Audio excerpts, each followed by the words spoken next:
stuff. Now, let's bring in our special guest for more on the gold rush. Joining us now is Texas Republican Congressman, presidential hopeful Ron Paul. Congressman Paul, as always, welcome back.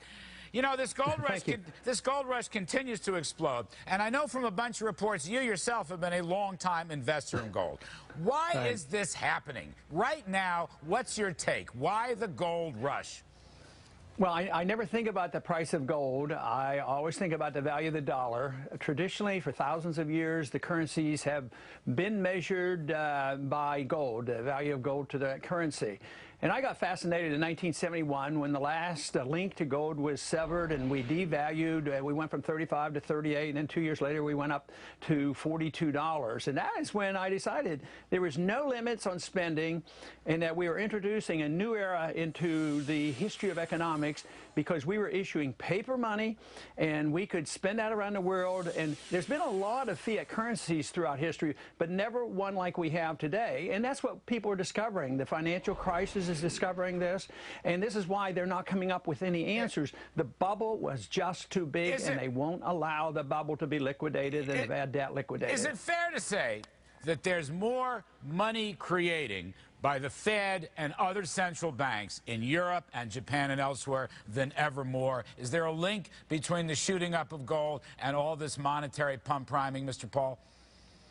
Absolutely related, because they're debasing the currency. They want to do this to liquidate the debt. They know we can't work our way out of it because the debt has reached a limit where you can't work your way out of it. So the debt has to be liquidated, but you know that we will never not send the checks out and pay for the treasury bills and take care of our foreign investors into our treasury bills and our bonds. So they have to liquidate the debt by devaluing the currency. So if you can get a 50% inflation rate over a period of time, you've gotten rid of $7 trillion worth of debt. They're purposely doing this, and I've gotten Bernanke almost virtually admitting this, you know, and they know what they're doing, but they think it's necessary, even if it hurts the savers, the people who have CDs, and they don't make anything. Debasing the currency is the only tool they have, and they're pursuing it right now with a vengeance. Can I just shift gears slightly, although it's a related issue? Speaking of money growth and speaking of spending, look, FEMA. Can we just talk FEMA for a second?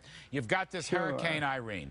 FEMA's out of money. There's going to be huge demands for FEMA flood disaster insurance and for helping the roads. Governor Chris Christie of New Jersey has already thrown out a $10 billion number for repair. I don't know whether he thinks it's all going to come from FEMA. Should it come from FEMA? Should Congress replenish FEMA's depleting coffers? Well, who's FEMA? I mean, it's the people, it's the taxpayers. Do we want to go further? The question is, do we want to go further into debt to bail out the people that we encourage to build a dangerous place in? The whole program is wrong. They've distorted completely the concept of insurance. It wasn't insurance is supposed to measure risk. Instead, we guaranteed that if you did risky things, we would bail you out regardless. And the flood program, insurance program, it's bankrupt. I think it's around $20 billion in debt. So it's just another program. But FEMA happens to be one of the worst. There's no other program or bureaucracy that I had to deal with in Congress that I got more complaints for than FEMA. People really don't like it. And I've never supported this, and I live on a coastal district. I've gone through these hurricanes. We go to bat for the constituents because they've been told, you know, get into programs and we'll bail you out. But they don't get bailed out. All they get is an invasion of national people, you know, the bureaucrats coming in and interfering, and it's a disaster they create. Well, what happens? You know there's going to be a call, a cry, a hue and cry. More disaster relief, whether it's FEMA or not FEMA. Let's spend a lot of money to bail out Hurricane Irene, which was very difficult in many places here on the East Coast. What is your response to that? There's going to be a call for emergency spending.